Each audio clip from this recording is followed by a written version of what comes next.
ఒక ancient Japanese principle 3 wise monkeys Mizaru, Kikazaru, Iwazaru గురించి గాంధీ గారు అనేక మార్లు ప్రస్తావించేవారు. దేని గురించి అంటే see no evil, hear no evil, talk no evil. చెడు చూడొద్దు, వినొద్దు, మాట్లాడొద్దు అని అనేక మార్లు చెప్పేవారు. కానీ అచ్చంగా దీనికి రివర్స్ లో చెడుకు దూరంగా ఉండాల్సింది పోయి మంచికి, జనానికి చూడకుండా, వినకుండా, మాట్లాడకుండా ఈరోజు కాకుల మీడియా, ఈ ఆంధ్రప్రదేశ్ రాష్ట్రంలో ఉన్నటువంటి మీడియా జనాన్ని, మంచిని దూరం పెట్టేస్తుంది. లక్షల మంది జనం రోడ్ల మీదకి వచ్చి తమ ఆగ్రహాన్ని, అభిప్రాయాన్ని వెలుబుస్తూ ఉంటే లిబరేషన్ కాంగ్రెస్ పార్టీ లాంటి రాజకీయ పక్షాల నుంచి మాట్లాడుతూ వాదనలు వినిపిస్తూ ఉంటే కనీసం చూడవు, వినవు, మాట్లాడవు. రాజకీయ పక్షాలుగా విడిపోయిన ఈ మీడియా ఎదురు పక్షం మీద దాడి చేయడానికి గానీ, వ్యక్తిత్వ హననానికి గానీ, వ్యక్తిగత జీవితంలోకి దూరి ఏదైనా సరే రాయడానికి గానీ, మాట్లాడటానికి గానీ వెనకాడదు. అదే ఏదైనా తప్పు జరిగిందని లేవనెత్తినా, ప్రశ్నించిన బదులు చెప్పటం మానేసి కాకులు గోల చేసినట్టు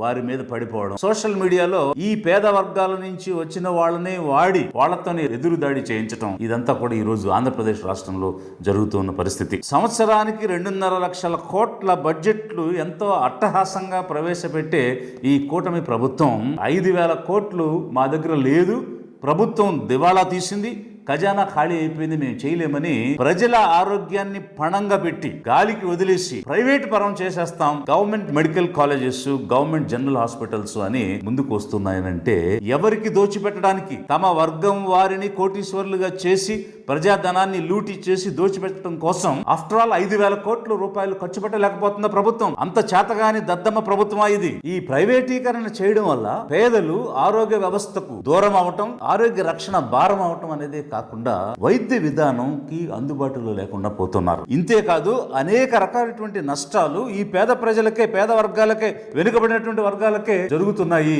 ఈ రకమైనటువంటి ప్రభుత్వ దుష్ట చర్యల వల్ల. గతంలో ఉన్నటువంటి వైఎస్ఆర్సీపీ ప్రభుత్వం గవర్నమెంట్ మెడికల్ కాలేజీలు, గవర్నమెంట్ జనరల్ హాస్పిటల్స్ తీసుకుని వచ్చిన 50% సీట్లు అమ్ముకోవచ్చని ఒక జీవో ఇచ్చి పేదలకు అన్యాయం చేస్తే, ఇప్పుడు వచ్చినటువంటి తెలుగుదేశం, జనసేన కూటమి ప్రభుత్వం ఏకంగా గవర్నమెంట్ మెడికల్ కాలేజీలు, గవర్నమెంట్ జనరల్ హాస్పిటల్ పూర్తి స్థాయిలో వారి వర్గాలకు సంబంధించిన వాళ్ళకి దోచిపెట్టడానికి 100% ఇచ్చేటువంటి పరిస్థితికి వచ్చిందంటే ఎంత తీరని అన్యాయం ఈ పేద ప్రజలకు, పేద వర్గాలకు జరుగుతుందనేది ఇంతకంటే ఏం చెప్పాలి? ఇంతేకాదు అనేక రకాలైనటువంటి నష్టాలు ఉన్నాయి. ఎలాంటి నష్టాలు అని అంటే 17 మెడికల్ కాలేజీలు గవర్నమెంట్ లో శాంక్షన్ అయ్యాయి, కొన్ని ఇప్పటికే ప్రారంభమయ్యాయి. ఉదాహరణకి ఈ 10 మెడికల్ కాలేజీలని పీపీపీ అనేటువంటి పద్ధతిలో 30 సంవత్సరాలకి ప్రైవేట్ పరం చేసేస్తే ఏ విధమైన ప్రభావం ఉంటుంది, ఎంత నష్టం జరుగుతుంది అని అంటే, ఒక్కొక్క కాలేజీకి 100 సీట్లు ఉన్నాయనుకున్నా, 10 కాలేజీలకి 1000 సీట్లు అనుకుంటే అందులో గత ప్రభుత్వం ఇచ్చిన జీవో ప్రకారం 50% సీట్లు అమ్ముకోవచ్చు. ఈ 50% సీట్లు అమ్ముకునే విధానం తప్పు,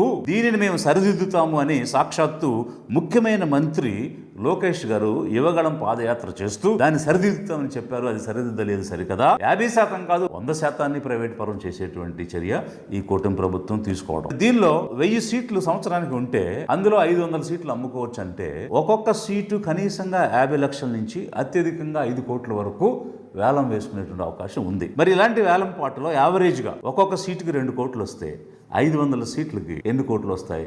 1000 కోట్లు వస్తాయి. ఇలా ఒక సంవత్సరానికి 1000 కోట్లు వస్తే 30 సంవత్సరానికి ఎన్ని కోట్లు వస్తాయి?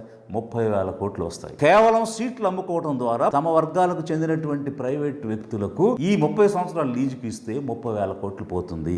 మరొక వైపు ఈ government medical college, government general హాస్పిటల్లో నిర్వహించేటువంటి క్రమంలో అనేక ఫీజులు వసూలు చేస్తారు. అడ్మిషన్ ఫీజు అని, ట్యూషన్ ఫీజు అని, అలాగే హాస్పిటల్స్కి వచ్చినటువంటి వాళ్ళకి ల్యాబ్ టెస్ట్లని, ఎంఆర్ఐలని, స్కానింగ్లని, వీటన్నిటితో పాటు medical shop, canteen, parking, cycle షెడ్తో సహా అనేక ఆదాయాలు వచ్చేటువంటి కార్యక్రమాలన్నీ కూడా అక్కడ జరుగుతాయి.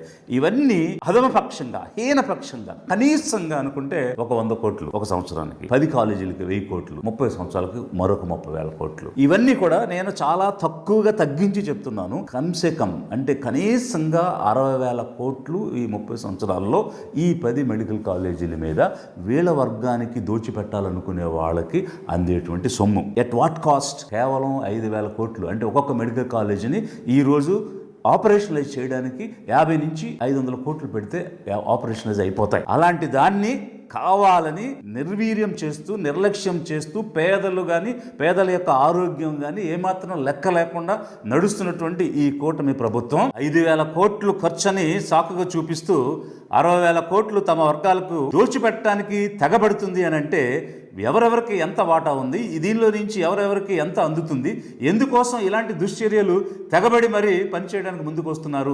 ఇచ్చిన మాట తప్పి జీవోలు మారుస్తానని యాత్రలో చెప్పి ఈరోజు ఎందుకు యూటర్న్ తీసుకున్నారు అనేది ప్రజలు గమనించాలి. అధిక జనులు ఆలోచనలు చేసుకుని చెమట చిందించి కష్టపడి సంపాదించే డబ్బుని, ప్రజాధనాన్ని లూటీ చేయటమే కాకుండా ఇంకొక నష్టం ఏం జరుగుతుంది అని అంటే 50% సీట్లు వేలంలో అమ్ముకుంటున్నారు. ఎంట్రన్స్లో అందరూ పార్టిసిపేట్ చేస్తారు. సాధారణంగా సీట్ ఎవరికి ఇవ్వాలి?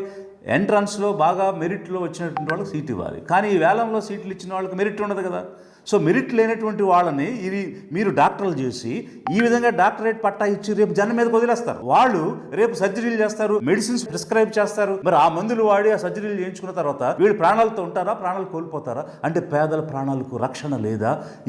ఈ రాష్ట్రంలో పేదలు మనుషులు కాదా? వాళ్ళ జీవితాలకు అలాంటి భద్రత ఉండదా? ఏం చేస్తుంది ఈ కూటమి ప్రభుత్వం? ఒక్కొక్క గవర్నమెంట్ మెడికల్ కాలేజీలో ఇంచుమించు 1,500 నుంచి 2,000 ఉద్యోగాలు ఉంటాయి. టీచింగ్ సైడ్ ప్రొఫెసర్స్ దగ్గర నుంచి, లెక్చరర్స్ దగ్గర నుంచి, non teaching staff, lab technicians వీరందరితో కూడా కలిపి ఇంచుమించుగా 1,500 నుంచి 2,000 ఉద్యోగాలు ఉంటాయి. అదేవిధంగా జీజీహెచ్ గవర్నమెంట్ జనరల్ హాస్పిటల్లో డాక్టర్స్, నర్సెస్, మిగిలినటువంటి స్టాఫ్, సెక్యూరిటీ, శానిటేషన్తో కలిపి అక్కడ ఒక 1,500 నుంచి 2,000 అంటే 4,000 అనుకున్నా. పోనీ కనీసం తక్కువలో తక్కువ 3,000 ఉద్యోగాలు అనుకుంటే ఈ ప్రైవేటు పరం చేసిన తర్వాత ఈ 3,000 ఉద్యోగాలు ఎవరు నియామకం చేస్తారు? ఏపీ పబ్లిక్ సర్వీస్ కమిషన్ చేస్తుందా, లేకపోతే డిఎస్సి చేస్తుందా? వాళ్ళెవరూ చేయరు. ప్రైవేటు యాజమాన్యమే చేసుకుంటుంది.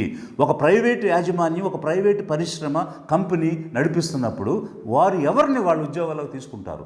ఏ వర్గానికైతే ఈ మెడికల్ కాలేజ్ వెళ్ళిందో ఆ వర్గం వాళ్ళని మాత్రమే తీసుకుంటారు. కానీ విశాల హృదయంతో ఎంతో మందికి మనం ఉద్యోగాలు ఇద్దామని నిజంగా మెరిట్ ఉన్నటువంటి వాళ్ళకి ఉద్యోగాలు ఇచ్చే పరిస్థితి ఈ ప్రైవేట్ కంపెనీలు ఎక్కడైనా ఉందా? ఇప్పుడు కూడా అదే జరుగుతుంది.